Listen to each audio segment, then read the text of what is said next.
सुनिए, ये last class में हम लोग फोर्स के बारे में देख रहे थे। हमने देखा था कि फोर्स सिंपली पुल और क्या होता है, पुश होता है, जो कि कोई भी चीज अगर रेस्ट में है तो उसको मोशन में लाता है। कोई भी चीज कांस्टेंट स्पीड से चल रहा है तो हम उसकी स्पीड को बढ़ा या फिर घटा सकते हैं फोर्स लगा के, या किसी भी पार्टिकल के मोशन के डायरेक्शन को भी हम लोग बदल सकते हैं, किसी भी पार्टिकल के शेप और साइज को भी बदल सकते हैं। इन सब के लिए हमको किसकी रिक्वायरमेंट होती है? फोर्स की रिक्वायरमेंट होती है। तो ये सब हम लोग देख रहे थे, ठीक है। यूनिट तो हमने देखा था ना। अरे ऐसा यूनिट क्या होता है? न्यूटन होता है। सीजीएस यूनिट क्या होता है? डाइन होता है। 1 newton is equal to 10⁵ dyne होता है। फिर हम लोगों ने केजीएफ भी देखा था, और इसमें हमने देखा था कि 1 kgf इज इक्वल टू होता है 9.8 न्यूटन। राउंड फिगर में हम इसको 10 न्यूटन बोलेंगे। फिर मैं आपको बता रहा था डायमेंशनल फॉर्मूला रटा हुआ है MLT-2। बहुत बढ़िया। उसके बाद हम लोग देख रहे थे ना कि दुनिया में जितने भी फोर्स हैं, कई सारे फोर्स का नाम हम लोगों ने लिया था। सारे के सारे फोर्सेस बस 4 ही पार्ट्स में डिवाइड किए जा सकते हैं, जिसमें जो सबसे पहला पार्ट था बाबू वो था ग्रेविटेशनल फोर्स। ग्रेविटेशनल फोर्स लगता है चीजों में मास के होने की वजह से। और एग्जांपल हम लोग देखे थे कि न्यूटन के सर पे जो सेब गिर रहा है वो कौन से फोर्स की वजह से गिर रहा है? धरती के ग्रेविटेशनल फोर्स की वजह से गिर रहा है। फिर हम लोगों ने देखा था कि अगर कोई M1 हो M2 हो, बीच का सेपरेशन R हो, तो दोनों के बीच में जो अट्रैक्टिव नेचर का ग्रेविटेशनल फोर्स लगता है वो कितना लगता है बताइए? Gm1 M2 divided by R²। G की वैल्यू बहुत ही कम होती है, 6.67 इंटू 10⁻⁻11 न्यूटन मीटर स्क्वायर पर। देख रहे हो 10⁻⁻11 बहुत छोटी क्वांटिटी है कि नहीं? इसकी वजह से ग्रेविटेशनल फोर्स दुनिया का सबसे कमजोर फोर्स होता है। आप समझ रहे हैं? ये इतना कमजोर होता है कि हम लोगों के पास भी अच्छा खासा मास है, 60 kg 70 kg यही सब ना होंगे हम लोग हैं, लेकिन फिर भी हम लोग एक दूसरे का ग्रेविटेशनल फोर्स महसूस नहीं कर पाते हैं। हम सिर्फ किसका ग्रेविटेशनल फोर्स यहाँ महसूस कर पाते हैं? अर्थ का। और वो इसलिए क्योंकि अर्थ बहुत भारी है। अर्थ का मास होता है 6 इंटू 10⁻24 kg। तो ग्रेविटेशनल फोर्स को महसूस करना है तो कम से कम दोनों में से किसी एक मास का बहुत ज्यादा होना जरूरी है। और बहुत ज्यादा के बारे में मैं आपको बता रहा था कि या तो वो सूरज होना चाहिए, नहीं तो चांद होना चाहिए, नहीं तो अर्थ होना चाहिए, इस टाइप का होना चाहिए। अरे है कि नहीं? ठीक है। ये हमेशा अट्रैक्टिव नेचर का होता है। अरे बोलो ना। और ये लॉन्ग रेंज फोर्स है। लॉन्ग रेंज होने का मतलब हुआ कि एक ऑब्जेक्ट को आप यहाँ रखिए, दूसरे को आप कई करोड़ किलोमीटर दूर ले जाकर रख दीजिए। हटाइए ना, बताइए ना, सूरज और धरती के बीच का डिस्टेंस कितना है? 15 करोड़ किलोमीटर है। 15 इंटू 10⁻15 करोड़ किलोमीटर कोई मामूली डिस्टेंस है, लेकिन फिर भी धरती घूमता है सन के ग्रेविटेशनल फोर्स की वजह से ही ना। जा तो कहाँ सूरज जो है 15 करोड़ किलोमीटर दूर तक ग्रेविटेशनल फोर्स लगा पा रहा है। अरे है कि नहीं? आप बताइए ना। टाइड्स जानते हैं आप लोग? टाइड्स, ज्वार भाटा, उसमें होता क्या है कि जैसे समंदर का पानी है तो हाँ पूर्णिमा के समय ही ना, जब फुल मून होता है तो पानी थोड़ा सा ऊपर ऐसा नहीं चढ़ाता है। बोलो ना, किसकी वजह से? पढ़ा होगा बचपन में आपने, चांद के ग्रेविटेशनल फोर्स की वजह से। तो चांद कहाँ? 3,84,000 किलोमीटर दूर है। आप समझ रहे हैं? तो ये ग्रेविटेशनल फोर्स एक लॉन्ग रेंज फोर्स है, बहुत दूर से लगाया जा सकता है। ठीक है। और डिटेल में हमको कहाँ पढ़ना है? 11th क्लास में। ग्रेविटेशनल फोर्स डिपेंड नहीं करता है कि बीच का मीडियम क्या है। बीच का मीडियम आप कुछ भी रखिए, दो पार्टिकल्स के बीच में लगने वाला ग्रेविटेशनल फोर्स मीडियम से इंडिपेंडेंट रहेगा। ठीक है, आगे बढ़ते हैं।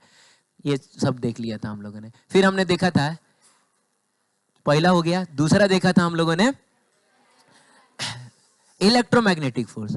इलेक्ट्रोमैग्नेटिक फोर्स एक्चुअली कॉम्बिनेशन है electric force and magnetic force का। दो टाइप का फोर्स होता है, इलेक्ट्रिक फोर्स और मैग्नेटिक फोर्स। दोनों की वजह होती है चीजों में चार्ज का होना। इलेक्ट्रिक फोर्स भी लगता है चार्ज की वजह से, मैग्नेटिक फोर्स भी चार्ज की वजह से लगता है ना। और हम एग्जांपल देख रहे थे, जैसे ये करने के बाद जब हम लोग कागज के टुकड़ों के सामने लाते हैं तो कंघी कागज के टुकड़ों को खींच लेता है, कौन सा फोर्स लगाता है? Electric force. मेरे ये करने से कंघी में क्या आ गया? चार्ज आ गया, चार्ज की वजह से खींचा है। चाहे अगर कोई मैग्नेट किसी लोहे की चीज को अट्रैक्ट कर ले रहा है तो ये मैग्नेटिक फोर्स हो गया, है कि नहीं? हम लोग देख रहे थे लास्ट में जाते जाते ये कि इलेक्ट्रोमैग्नेटिक फोर्स अट्रैक्टिव नेचर का भी होता है और रिपल्सिव नेचर का भी होता है।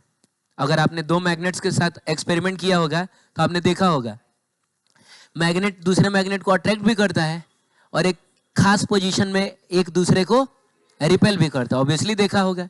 अरे घर में कोई भी स्पीकर खराब होता है तो उसका कौन सा पार्ट हमारे काम आता है? मैग्नेट काम आता है, बाकी सब भाड़ में गया, है कि नहीं? निकाल के हम चीजों को चिपकाते फिरते हैं कि ये चिपक रहा है कि नहीं, वो चिपक। इसी बीच कभी कभी मैग्नेट टूट भी जाता है।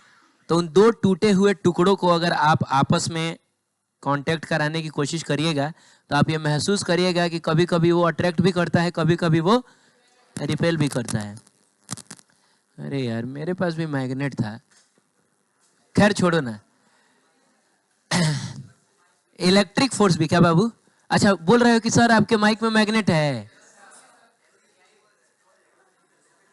ठीक है सुनिए,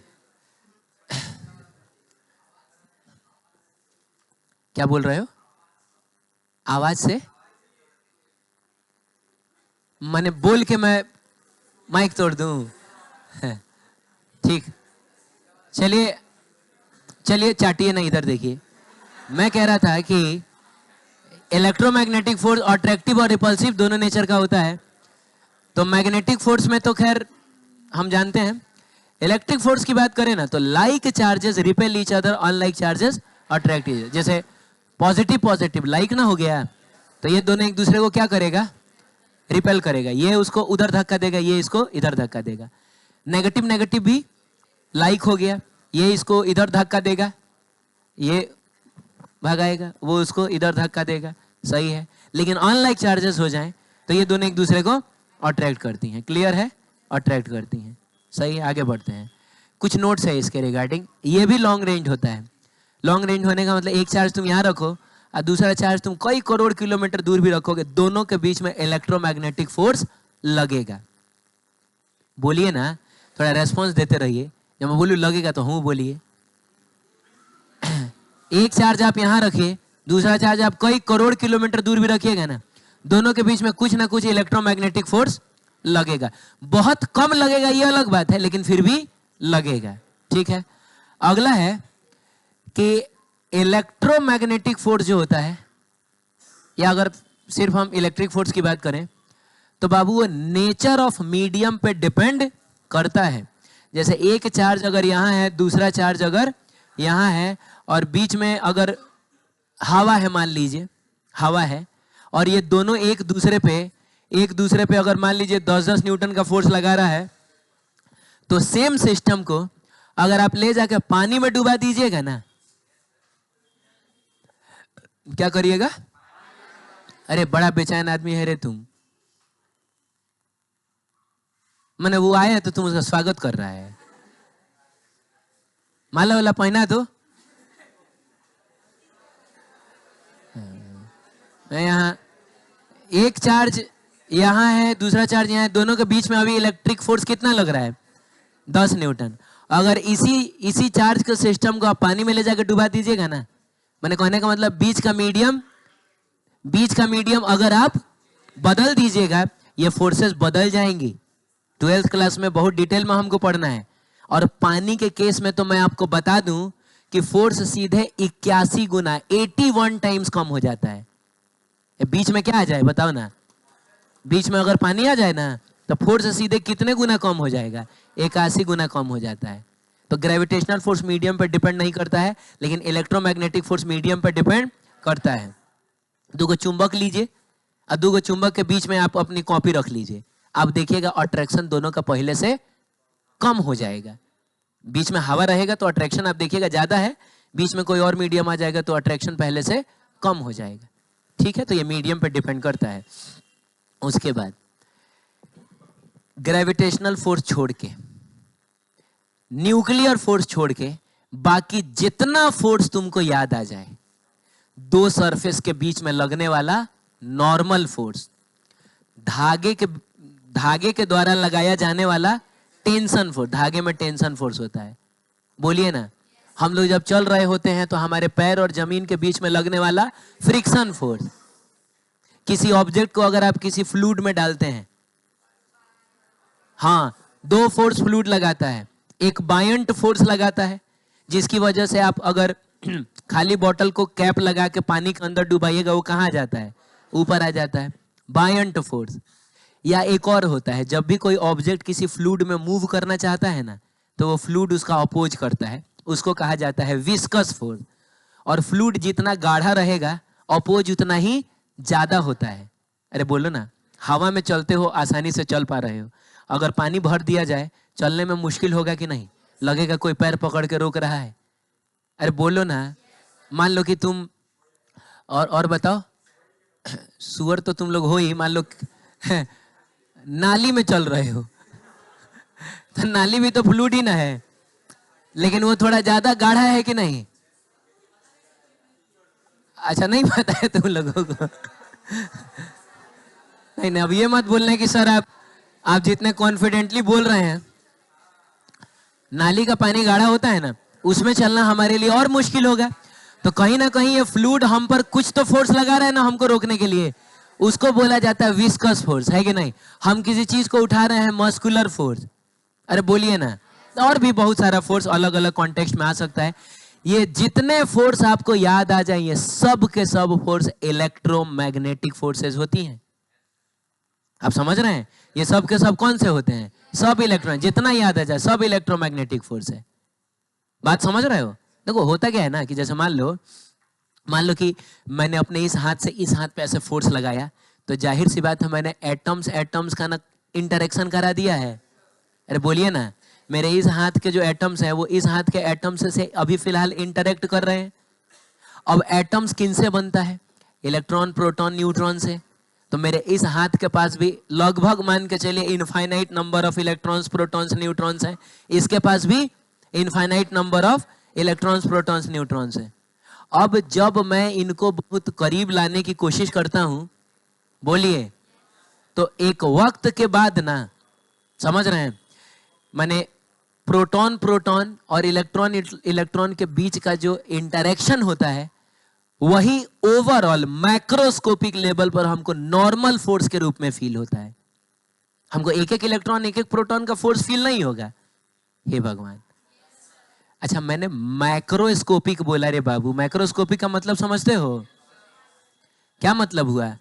बड़े लेवल पर। एक होता है माइक्रोस्कोपिक। माइक्रोस्कोपिक का मतलब हुआ छोटे लेवल पर, एक एक एटम, एक एक मॉलिक्यूल देखेंगे तो वो माइक्रोस्कोपिक हो गया। और एक बार में हम ये सारा एटम मॉलिक्यूल अगर देख रहे हैं तो ये मैक्रोस्कोपिक हो गया। आप समझ रहे हैं? तो जब मैंने ऐसे किया तो इस हाथ के जो प्रोटॉन्स इलेक्ट्रॉन्स है, इस हाथ के जो प्रोटॉन्स इलेक्ट्रॉन्स है, इनके बीच में इंटरेक्शन होता है।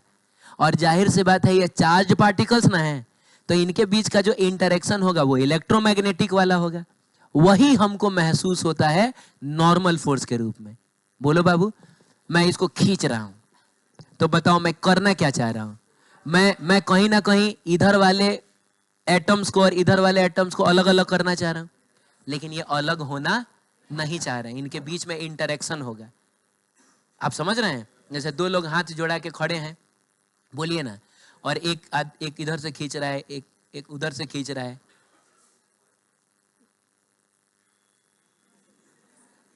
डीडीएलजे में ऐसा है क्या? अच्छा नहीं, छोड़ो, रहने दो।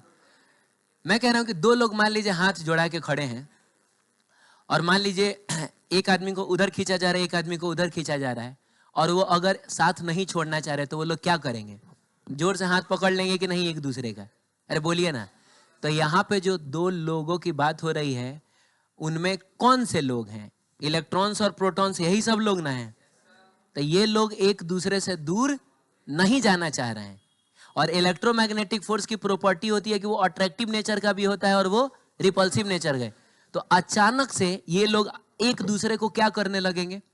हम तो दूर ना करना चाह रहे हैं, तो इसके अंदर के जो प्रोटॉन्स इलेक्ट्रॉन्स है वो एक दूसरे को अट्रैक्ट करने लगेंगे। माने एक का प्रोटॉन दूसरे के इलेक्ट्रॉन को अट्रैक्ट करने लगेगा ताकि ये दूर ना हो सके। और यही आपस में मिल के जो ये लोग फोर्स लगा रहे हैं ना, वही फोर्स हमको महसूस होता है टेंशन फोर्स के रूप में। तो मिला जुला के हमको बहुत ज्यादा गहराई में जाने की जरूरत नहीं है, बस इतना समझिए कि ग्रेविटेशनल फोर्स और न्यूक्लियर फोर्स को छोड़ा के जितना फोर्स याद आ जाए, सब का सब कौन सा फोर्स होता है? सब का सब इलेक्ट्रो मैग्नेटिक फोर्स होता है। तो वो बात यहां पर लिखा हुआ होगा, आप पढ़ लीजिएगा। चलिए, और नोट में देखिए ये लिखा हुआ है कि इलेक्ट्रो मैग्नेटिक फोर्सेस के बारे में आपको बहुत डिटेल में कहां पढ़ाया जाएगा। पूरा 4-5 महीने का सेक्शन होता है इलेक्ट्रोमैग्नेटिज्म, उसमें 6-7 गो चैप्टर आता है। क्लियर है? आगे बढ़ते हैं, बात करेंगे न्यूक्लियर फोर्स की। तो बाबू नाम से ही समझ में आया कि न्यूक्लियर फोर्स उन पार्टिकल्स के बीच में लगता होगा जो कहां रहते होंगे, जो न्यूक्लियस में रहते होंगे। अरे न्यूक्लियर फोर्स न्यूक्लियस में रहने वाले लोगों के बीच में ही ना लगता होगा। अब आप बताइए कि न्यूक्लियस के अंदर कौन कौन से लोग रहते हैं? इलेक्ट्रॉन, प्रोटॉन्स होते हैं और इलेक्ट्रॉन तो बाहर ना घूम रहा होता है। तो बाबू न्यूक्लियर फोर्स लगता है 2 प्रोटॉन्स के बीच में, चाहे 2 न्यूट्रॉन्स के बीच में, और चाहे 1 प्रोटॉन और 1 न्यूट्रॉन के बीच में, माने इन्हीं में आपस में लगेगा। सही है। न्यूक्लियर फोर्स दुनिया का सबसे ताकतवर फोर्स होता है, दुनिया का सबसे ताकतवर फोर्स होता है। अच्छा रुको, एक चीज मैं बता रहा हूं, वापस आते हैं इधर। हम लोग इसकी ताकत का तो हमने अंदाजा ही नहीं लगाया है कि नहीं। इलेक्ट्रोमैग्नेटिक फोर्स कौन सा? दुनिया का सबसे ताकतवर फोर्स तो नहीं है, लेकिन ग्रेविटेशनल फोर्स के रेस्पेक्ट में बहुत बहुत बहुत, जितनी बार बहुत लगा लो लगा लेना, समझ रहे हो, बहुत बहुत बहुत ज्यादा ताकतवर होता है। कौन सा फोर्स? इलेक्ट्रोमैग्नेटिक फोर्स, जो किसकी वजह से लगता है? चार्ज की वजह से लगता है। हाथ हटाइए वहां से, सीधा बैठिए। किसकी वजह से लगता है? चार्ज की वजह से लगता है। वो ग्रेविटेशनल फोर्स के रेस्पेक्ट में बहुत बहुत बहुत ज्यादा ताकतवर होता है। माने आप ग्रेविटेशनल फोर्स को अगर चींटी समझ रहे हैं, तो आप इलेक्ट्रोमैग्नेटिक फोर्स को डायनासोर समझिए। समझ रहे हो?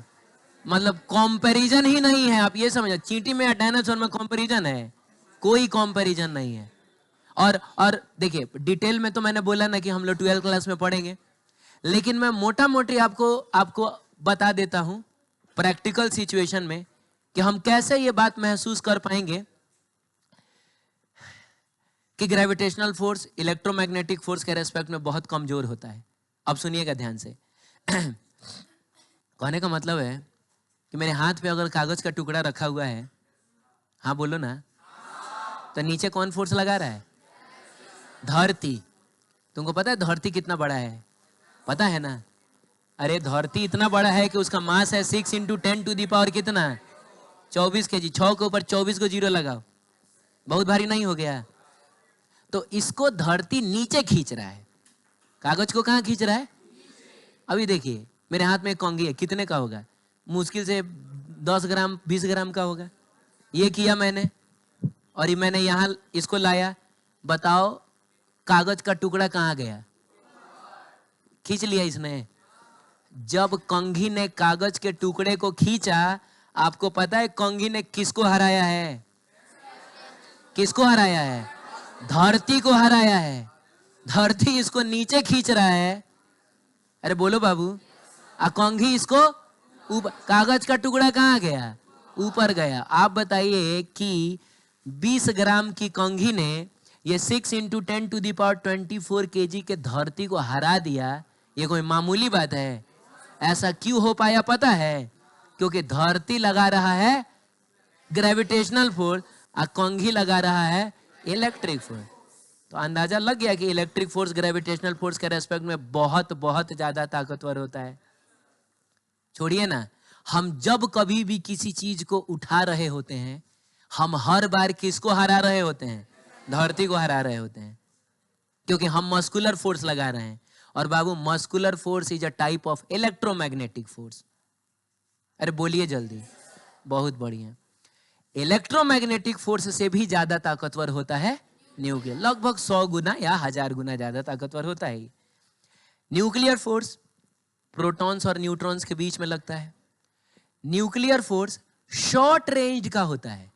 शॉर्ट रेंज का होने का मतलब हुआ कि बहुत ज्यादा डिस्टेंस पर यह फोर्स काम नहीं करेगा। ग्रेविटेशनल फोर्स और इलेक्ट्रोमैग्नेटिक फोर्स के बारे में हमने पढ़ा कि वो हजारों करोड़ों किलोमीटर पर भी काम करता है। ये ज्यादा डिस्टेंस पर काम नहीं करता है। आप चाहते हैं कि न्यूक्लियर फोर्स काम करे, आप चाहते हैं कि ये दुनिया का सबसे ताकतवर फोर्स काम करे, तो बाबू इसके लिए दो, अच्छा इनको न्यूक्लियॉन कहा जाता है। क्या कहा जाता है? प्रोटॉन और न्यूट्रॉन को मिला के क्या बोला जाता है? न्यूक्लियॉन। जो लोग न्यूक्लियस में रहते हैं उनको न्यूक्लियॉन कहा जाता है। तो बाबू दो न्यूक्लियॉन्स के बीच का सेपरेशन जब 10⁻⁻15 मीटर इतना होगा ना, तब जाके न्यूक्लियर फोर्स काम करता है।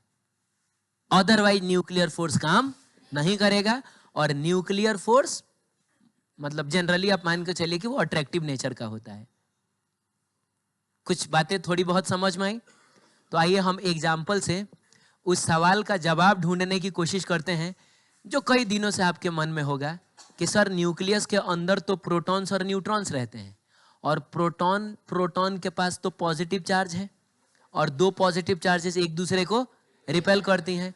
तो ये सिस्टम एक साथ रहता कैसे है जब ये सब एक दूसरे को रिपेल कर रहे हैं? सब नहीं, मतलब प्रोटॉन तो रिपेल कर रहे हैं ना, तो ये एक साथ रहते कैसे हैं? एक साथ रहते, ये सिस्टम बिखर क्यों नहीं जाता है? तो आओ देखते हैं। दो प्रोटॉन लिया मैंने, इस सेपरेशन पे रखा है। बोलो बाबू, तो बताओ अभी दोनों के बीच में, मैंने इस सेपरेशन का मतलब हुआ कुछ समथिंग, हमको लग रहा है ना 1 मीटर तो नहीं होगा, 50 सेंटीमीटर होगा, है ना बाबू? इस सेपरेशन पर दो प्रोटॉन्स के बीच में कौन कौन सा फोर्स काम कर रहा होगा? ग्रेविटेशनल फोर्स काम कर रहा होगा। अरे हाँ या ना? जी हाँ, प्रोटॉन के पास मास होता है, बहुत कम होता है लेकिन होता है। 1.67 इंटू 10⁻⁻27 kg। अरे होता है ना? हर वो दो चीज जिसके पास मास है, ग्रेविटेशनल फोर्स तो लगेगा। ठीक है, ग्रेविटेशनल फोर्स अट्रैक्टिव नेचर का होता है, वो लग रहा है। क्या दोनों के बीच में कोई इलेक्ट्रिक फोर्स लग रहा है? जी हाँ, इसके पास भी पॉजिटिव चार्ज, इसके पास भी पॉजिटिव चार्ज। और इलेक्ट्रिक फोर्स किस नेचर का होगा यहां पर? रिपल्सिव नेचर का। आप बताइए दोनों में से कौन ताकतवर है? अच्छा नहीं, एक मिनट और रुकिए, अभी न्यूक्लियर फोर्स लग रहा होगा, तो ये भी न्यूक्लियस में रहने वाली चीज, ये भी न्यूक्लियस में रहने वाली चीज। क्या दोनों के बीच में न्यूक्लियर फोर्स लग रहा होगा? हाँ या ना? कितने लोग हाँ कह रहे हैं? हाँ सर लग रहा होगा, ये भी प्रोटॉन ये भी प्रोटॉन। हाथ उठाओ हाँ कह रहे हो तो। हाँ, दो आदमी हाँ। कितने लोग ना कह रहे हैं? मैं मर जाऊंगा यार, जीने की इच्छा खत्म हो गई मेरी।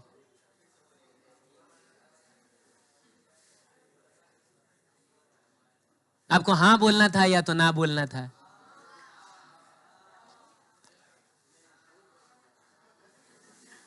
तुम लोग हुआ हुआ बोल रहे हो।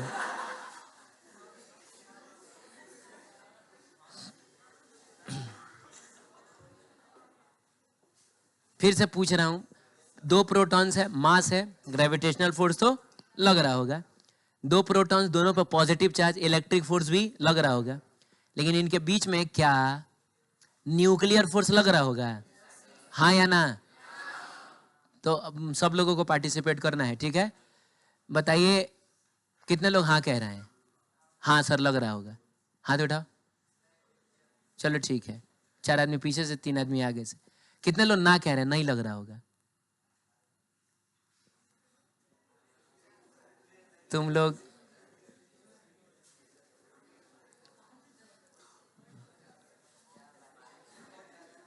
नहीं लग रहा होगा। सुनिए, टाइम वेस्ट हो रहा है, नहीं लग रहा होगा क्योंकि न्यूक्लियर फोर्स तभी काम करता है जब दोनों के बीच का डिस्टेंस 10⁻⁻15। अरे तुमको पहले 10⁻⁻15 मीटर का मतलब समझ में आ रहा है?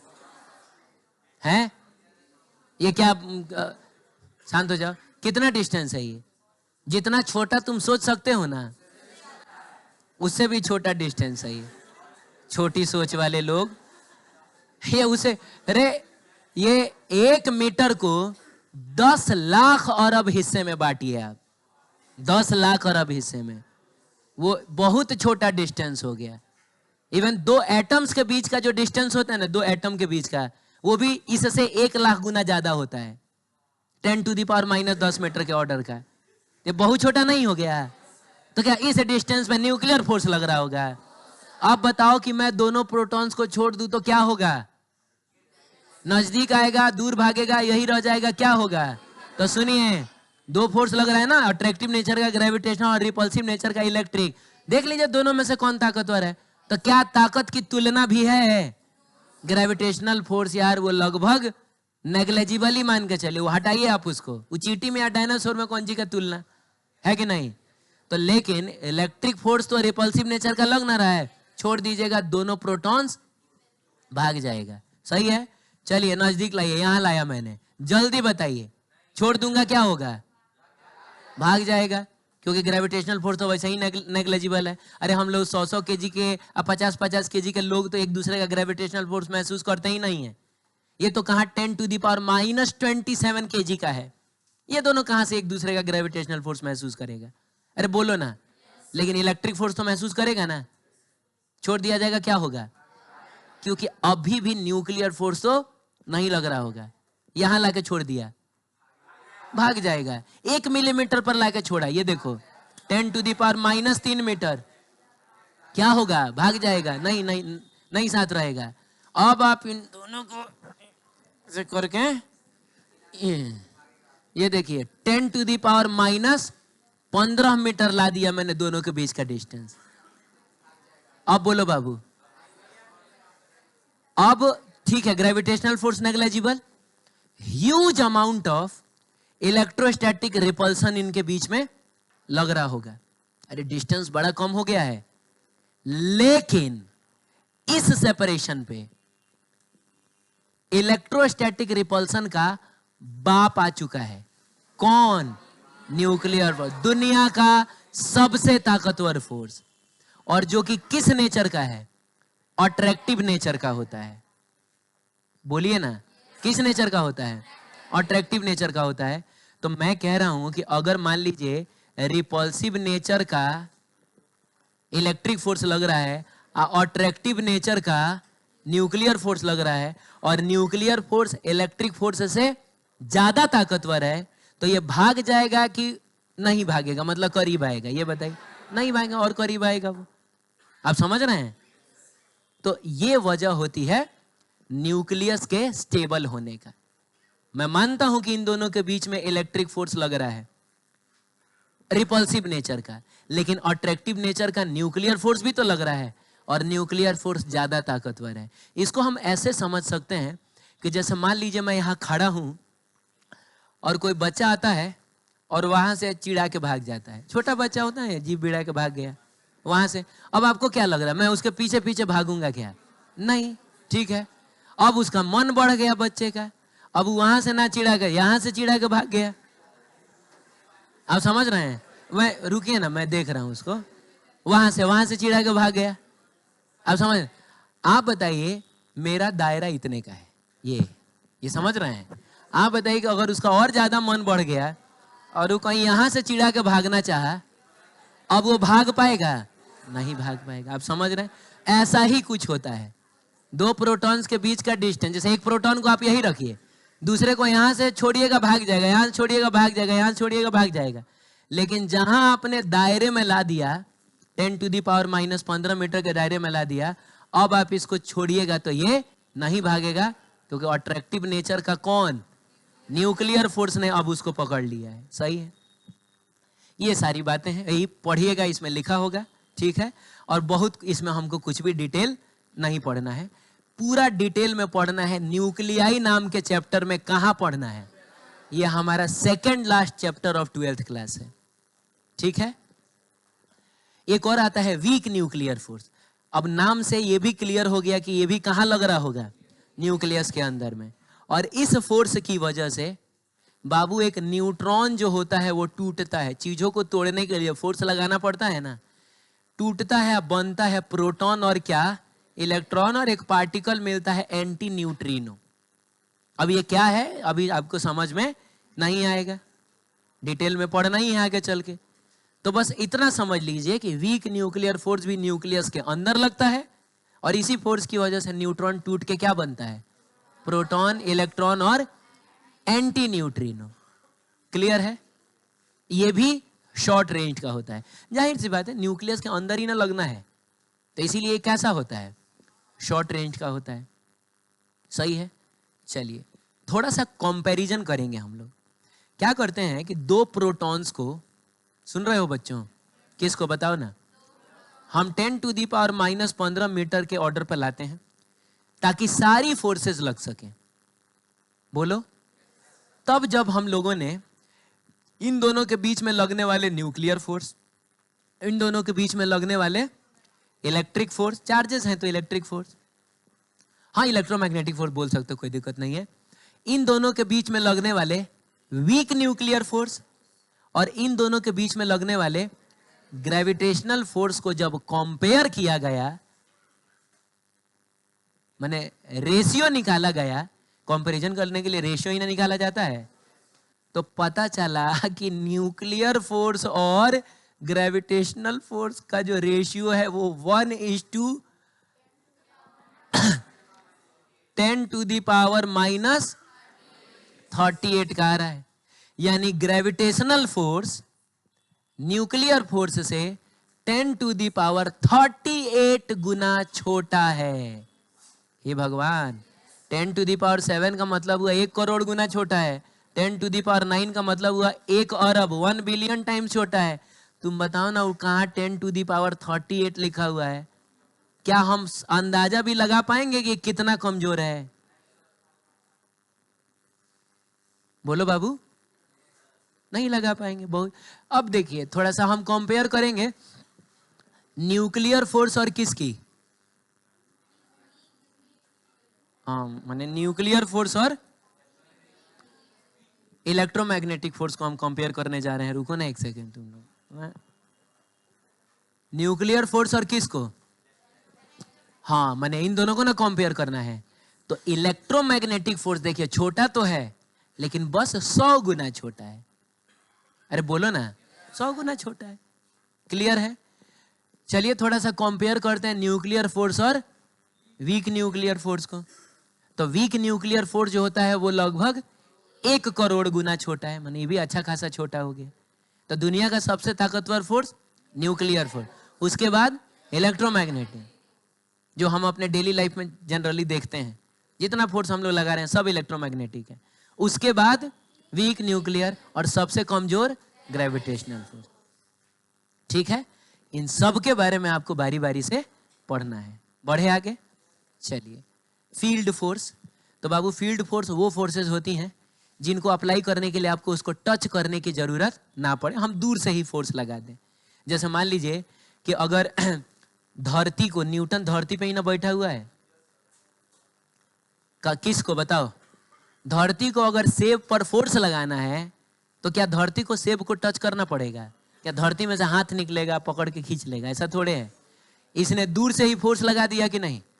बोलिए ना, इस पेन को छोड़ा जाए तो धरती ने बताई ना दूर से ही फोर्स लगा दिया कि नहीं? इसको फील्ड फोर्स बोला जाएगा ना। मैक्रोस्कोपिक लेवल पर बात करें तो जो फोर्स बिना टच किए हुए लग जाए उसको क्या बोलेंगे? Field force.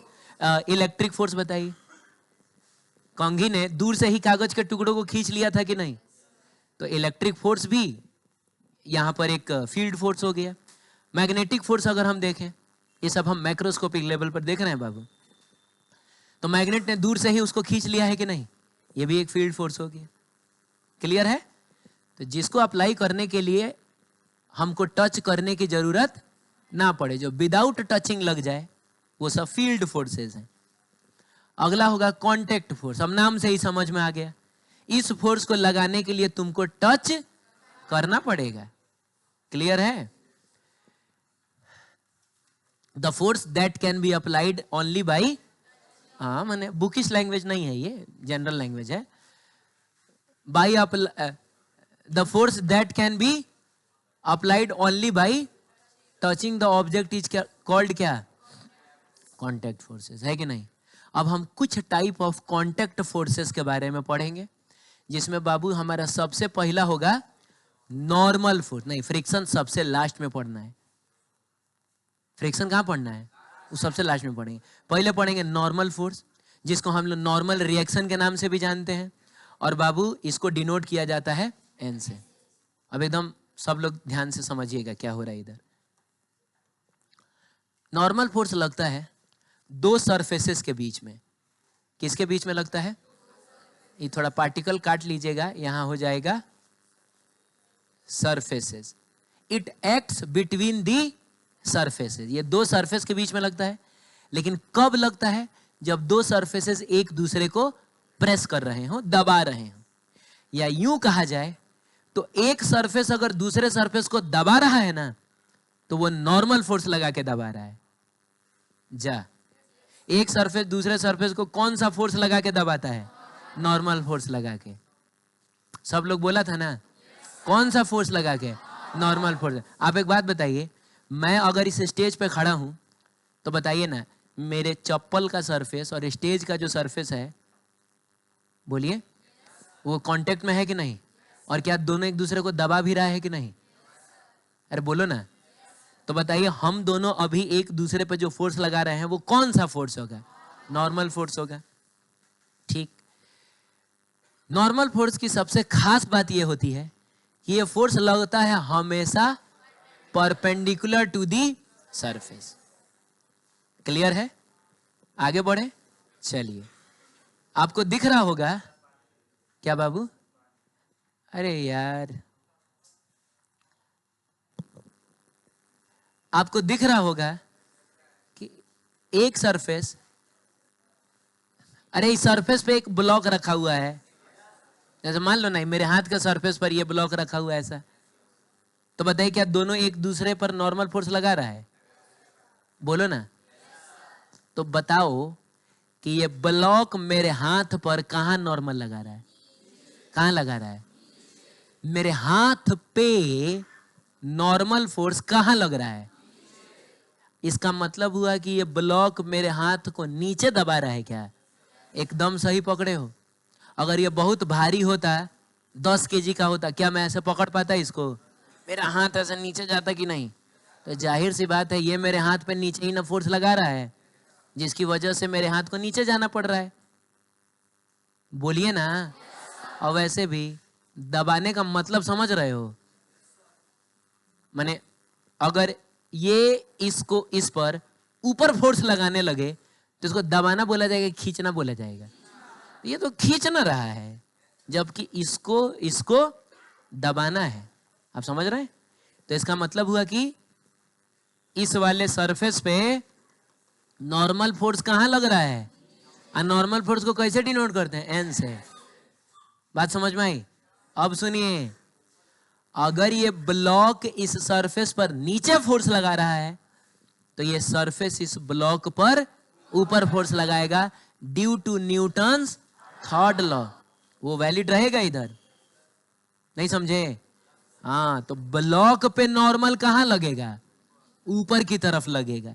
और कितना? एन डैश लिखूं कि एन ही लिखूं? तो बाबू एन ही लिखा जाएगा, क्योंकि न्यूटन्स थर्ड लॉ कहता है, सुनिएगा, वो इक्वल ऑपोजिट छोड़ो, मेन बात सुनो। एक ऑब्जेक्ट दूसरे पे जितना फोर्स लगाता है, दूसरा भी पहले पे उतना ही फोर्स लगाता है, लेकिन ऑपोजिट डायरेक्शन में। बोलो जल्दी। हाँ बाबू, तो अगर इसने इस पर 10 न्यूटन लगाया तो ये भी इस पर 10 न्यूटन लगाएगा। तो कहीं ना कहीं मेरा हाथ भी इस पर ऊपर की तरफ नॉर्मल लगा रहा है, और इसीलिए ये रेस्ट में है, क्योंकि इस पर धरती कहां फोर्स लगा रहा है? धरती बता, नीचे लगा रहा है। मेरा हाथ कहां फोर्स लगा रहा है? इस पर पूछ रहा हूं, ऊपर। तो नीचे वाला फोर्स और ऊपर वाला फोर्स इक्वल हो जा रहा है। अरे बोलो ना। धरती ने इस पर नीचे की तरफ मान लो 10 न्यूटन लगाया है, तो मेरा हाथ अगर इस पर ऊपर की तरफ 10 न्यूटन लगा दे तो नेट फोर्स 0 नहीं हो गया? और नेट फोर्स 0 हो गया तो ये कैसा रहेगा? रेस्ट में रहेगा। ये बात समझ में आई? ठीक है। एक और बात है, हमेशा नॉर्मल लगाते समय इस बात का ख्याल रखिएगा कि नॉर्मल फोर्स सरफेस के परपेंडिकुलर होना चाहिए। आप बताइए, क्या आपको ये वाला एंगल 90 डिग्री दिख रहा है? सही है हम लोग। चाहे बाबू ये वाला एंगल आपको 90 डिग्री दिख रहा है, ठीक है। आगे बढ़े, ये देखिएगा, यहाँ पे आपको एक सरफेस दिख रहा होगा, एक ट्रायंगल टाइप का दिख रहा होगा, इसको वेज बोलेंगे हम लोग। क्या बोलेंगे बताइए? WEDGE, वेज बोलेंगे। इसको बाबू हम लोग ब्लॉक कहते हैं। क्या कहते हैं? क्वेश्चंस में जब ये चीजें आएंगी तो हम इन्हीं नामों से इनको जानेंगे। तो सबसे पहले तो ये बताओ कि यहाँ पर कितनी जगह दो सरफेसेस कांटेक्ट में हैं? कितनी जगह? ये पिछली बार तो एक ही जगह ना कांटेक्ट था। यहाँ पर कितनी जगह दो सरफेस कांटेक्ट में है? क्या आपको वो दो जगह दिख रहा है? कहाँ कहाँ? द पहला जगह इज हियर एंड दूसरा जगह इज, पहले जगह पे वेज और ब्लॉक कांटेक्ट में है, दूसरी जगह पे ये सरफेस और वेज कांटेक्ट में है। तो बाबू कुछ नॉर्मल यहाँ भी लगेगा, जो ये दोनों एक दूसरे पर लगा रहे होंगे, कुछ नॉर्मल यहाँ भी लगेगा, ये दोनों एक दूसरे पर लगा रहे होंगे, क्योंकि यहाँ सब एक दूसरे को दबा रहे हैं। बोलिए जल्दी। सबसे पहले हम ब्लॉक पर देखें तो एक काम करते हैं ना, अलग फोटो बना लेते हैं। अरे तीनों का फोटो क्या करते हैं? अलग अलग बना लेते हैं। इसको कहा जाता है फ्री बॉडी डायग्राम बनाना। मैं बताऊंगा आगे फ्री बॉडी डायग्राम को डिटेल में। फिलहाल इस ब्लॉक का फोटो अलग बनाया जाए। लेकिन एक बात याद रखना बाबू, ब्लॉक अगर तिरछा है तो अलग फोटो बनाना तो कैसा बनाना? तिरछा ही बनाना। अगर ये थीटा एंगल पे है तो बाकायदा तुम दिखाना ये किस एंगल पे है? Theta angle. भरे पूरा वेज बगल में मत ड्रॉ करना, लेकिन अगर वो टेढ़ा है तो टेढ़ा ही रहेगा। बहुत अच्छा, चलो तब वेज भी यहाँ हम ड्रॉ कर लेते हैं। बोलो ना बाबू। और सरफेस भी ड्रॉ कर लेते, तीनों को अलग अलग ड्रॉ कर लिया हमने। आप बताइए, इस पर ये वेज किधर नॉर्मल लगाएगा? किधर? इशारा करिए, इशारा करिए। क्या गंदा गंदा इशारा कर रहा है? सॉरी, मतलब गलत इशारा करिए तो ऐसे ऐसे नहीं, क्या कर रहा है? कोई एक इशारा बताइए ना आप लोग, किधर की तरफ है? बोलिए सब लोग मिलकर। ऐसे? अच्छा, ऐसे आप लोग शायद ऐसे बोल रहे हैं। ओ, कहने का मतलब है कि ये वेज इस ब्लॉक पे इधर की तरफ नॉर्मल लगाएगा, ऐसा बोल रहे हैं आप? तो मेरी बात ध्यान से सुनिए। वेज को इस ब्लॉक को धक्का देना है। क्या करना है? नॉर्मल लगा के हम सिर्फ चीजों को धक्का दे सकते हैं, हम खींच नहीं सकते हैं। जैसे इस सरफेस से, मेरे अपने हाथ के सरफेस से अगर मैं इस पर फोर्स लगाऊं तो क्या मैं खींच सकता हूं? क्या इसको मैं सिर्फ क्या कर सकता हूं? तो नॉर्मल फोर्स लगा के हम सिर्फ धक्का दे सकते हैं। तो अगर ये वेज इस ब्लॉक को धक्का देना चाहता है तो किधर फोर्स लगाएगा? इधर ना लगाएगा, आगे इधर लगाएगा। तो वेज अगर ब्लॉक पे इधर फोर्स लगा दे तो इसको धक्का देना थोड़े बोला जाएगा, इसको क्या बोला जाएगा? तो खींच रहा है। आपने सही पकड़ा है। ये हो जाएगा नॉर्मल कुछ इधर की तरफ। और चलिए हम इसको N1 कह देते हैं। ये N1 क्यों कहा मैंने? क्योंकि यहां हमको दो दो जगह ना नॉर्मल ड्रॉ करना है, इसीलिए यहां वाले नॉर्मल को मैंने N1 कह दिया। और इस बात का भी ख्याल रखा कि ये वाला एंगल कितना रहे? 90 डिग्री रहे। तो अगर वेज ब्लॉक पर इधर नॉर्मल लगा रहा है तो ब्लॉक वेज पर इधर नॉर्मल लगाएगा, ब्लॉक वेज को इधर धक्का देगा। अरे हाँ तो बोलो। तो वेज पर एक नॉर्मल तो बाबू मेरे इधर लगेगा, और कितना लगेगा? N1। Newton's third law apply होगा। हाँ ठीक है, लेकिन रुकिए एक मिनट। क्या वेज पर एक ही नॉर्मल लग रहा है? नहीं, वेज पर एक आदमी और नॉर्मल लगा रहा है। वो कौन है? ये सरफेस है। तो सरफेस वेज पर कहाँ नॉर्मल लगाएगा? ऊपर लगे। ये सब समझ पा रहे हैं ना आप लोग? बहुत बढ़िया, क्या बात है। तो ऊपर लगेगा, और इसको हम लोग अब कुछ N2 कह देते हैं, क्योंकि ये दूसरा सरफेस हो गया, ये कुछ और नॉर्मल लगाएगा। बोलिए। तो अगर सरफेस ने वेज पर ऊपर नॉर्मल लगाया है, वेज सरफेस पर, क्या बात है, नीचे नॉर्मल लगाएगा, और बाबू ये हो जाएगा समथिंग N2 ना। तो ब्लॉक पर ओए व्हाट इज दिस यार, मच्छर था ये, क्या बात है। ब्लॉक पर एक ही नॉर्मल लगा है क्योंकि ब्लॉक एक ही जगह कांटेक्ट में है किसी सरफेस के। वेज पर दो दो नॉर्मल लगा है क्योंकि वेज दो सरफेस के साथ में कांटेक्ट में है, इसके और इसके। इस सरफेस पर भी सिर्फ एक ही नॉर्मल लगा है क्योंकि ये सरफेस भी सिर्फ एक ही जगह कांटेक्ट में है। क्लियर है? हाँ बोल दो जल्दी। 1 मिनट का समय है, खाली तुम इस पर नॉर्मल इस स्फेयर पे आपको नॉर्मल बताना है कि किधर लग रहा होगा। हाँ किधर ही लग रहा होगा, यही इंपॉर्टेंट है। बोलो बाबू। एक ऊपर लग रहा होगा, जाओ जाके ड्रॉ कर दो, जाओ जाओ ड्रॉ कर दो।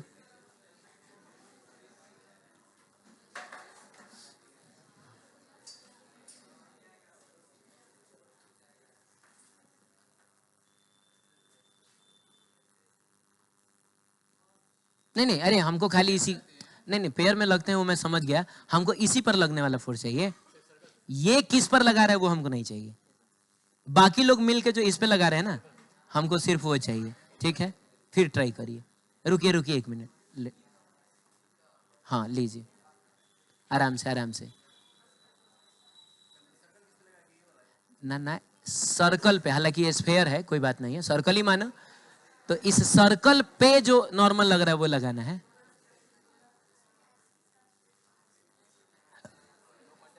ठीक है, सही है।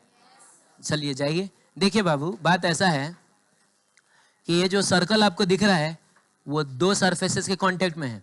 एक तो इस दीवार के कांटेक्ट में है, बोलो, और एक इस हाँ इंक्लाइंड सरफेस जो भी है, जो प्लैंक है चाहे जो भी है, उसके कांटेक्ट में है। तो दो जगह नॉर्मल लगेगा।